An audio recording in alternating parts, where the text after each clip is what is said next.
Hi friends, welcome to my channel. આપણે દહીંવડા તો ખાતા જ હોઈએ છે, પણ આજે ચટપટું અને નવીન તેમજ ઘરમાંથી મળી રહે તેવા ઇન્ગ્રેડિયન્ટ્સમાંથી આજે આપણે મૂંગ પકોડી ચાટ બનાવશું। તો ચાલો મૂંગ પકોડી ચાટ કેમ બને તે જોઈશું। તેના માટેના ઇન્ગ્રેડિયન્ટ્સ આ પ્રમાણે છે।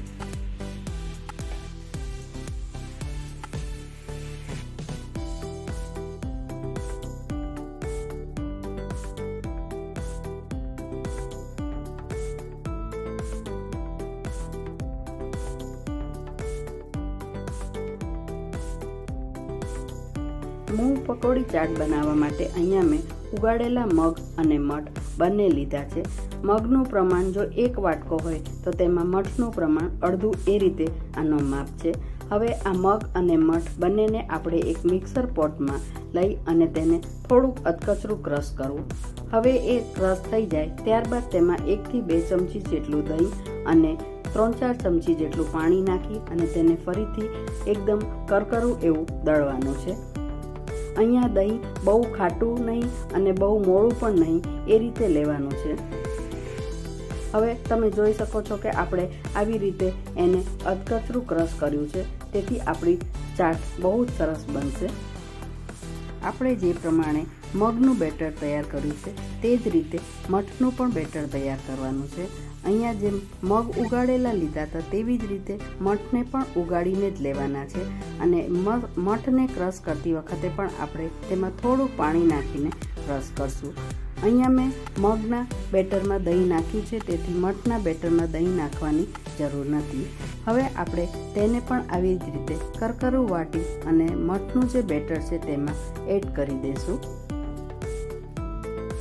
हवे आ बंनेने आपणे बराबर मिक्स करी अने खूब ज हलावी लेवानुं छे।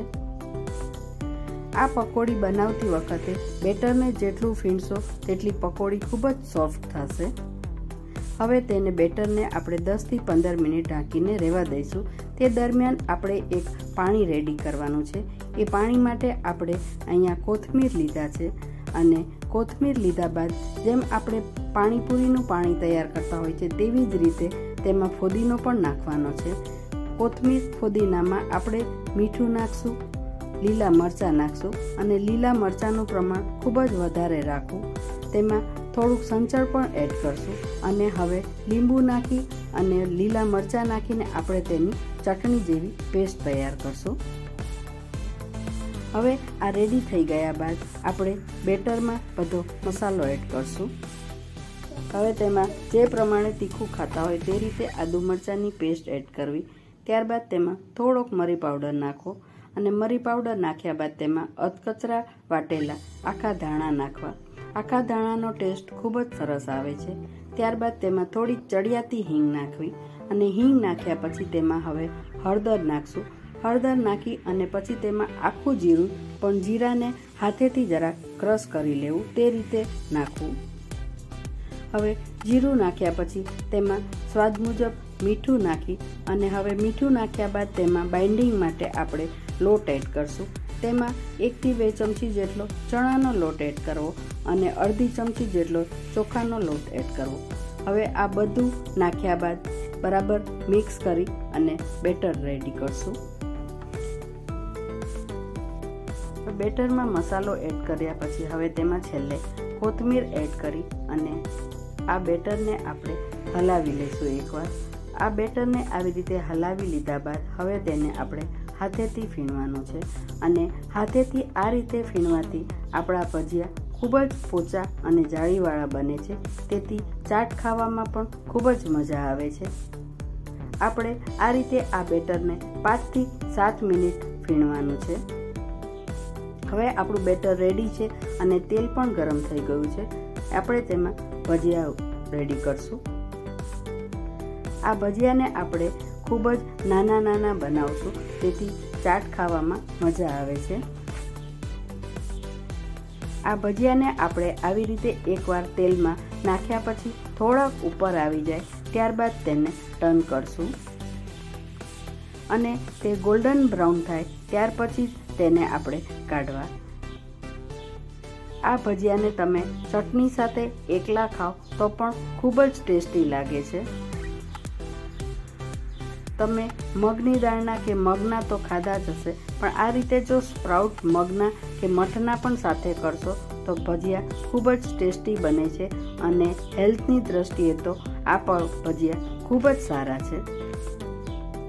હવે આપણા ભજીયા રેડી થઈ ગયા છે. આપણે તેને ગરમ હોય ત્યારે જ આપણે જે કોથમીર ફુદીનાનું પેસ્ટ રેડી કરી હતી તેનું આપણે પાણી તૈયાર કરવાનું છે અને આ પાણીમાં આપણે ભજીયા એડ કરશું.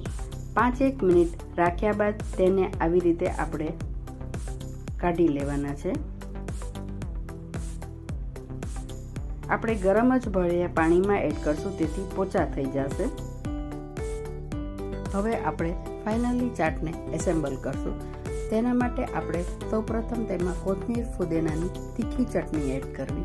આ ચટણી નાખ્યા પછી આપણે તેમાં ખજૂર આમલીની ગળી ચટણી નાખવાની છે. આ ચટણી આપણે થોડીક વધારે નાખશું, તેથી ચાટનો સ્વાદ સરસ આવે છે. હવે આ ચટણી નાખ્યા બાદ તમે જે પ્રમાણે તીખું ખાવાના શોખીન હોય તે રીતે તેમાં લસણની ચટણી એડ કરવાની છે. અને હવે આ લસણની ચટણી નાખ્યા બાદ તેમાં આપણે ઝીણી સમારેલી ડુંગળી નાખશું. ઝીણી સમારેલી ડુંગળી નાખ્યા પછી તેમાં ઝીણી નાયલોન સેવ એડ કરવાની છે અને આ નાયલોન સેવ નાખ્યા પછી આપણી મૂંગ પકોડી ચાટ તૈયાર છે. હવે આપણે છેલ્લે તેમાં કોથમીર નાખી અને સર્વ કરશું. તો તૈયાર છે આપણી મૂંગ પકોડી ચાટ. મિત્રો, કેવી લાગી આ ચાટ એ તમે મને કોમેન્ટ બોક્સમાં લખીને જરૂરથી જણાવજો અને મારા વિડીયોને શેર અને લાઈક કરવાનું ભૂલતા નહીં. અને જો સબસ્ક્રાઈબ ન કર્યું હોય તો તે જરૂરથી કરી દેજો. થેન્ક્સ. મળીએ નેક્સ્ટ વિડીયોમાં.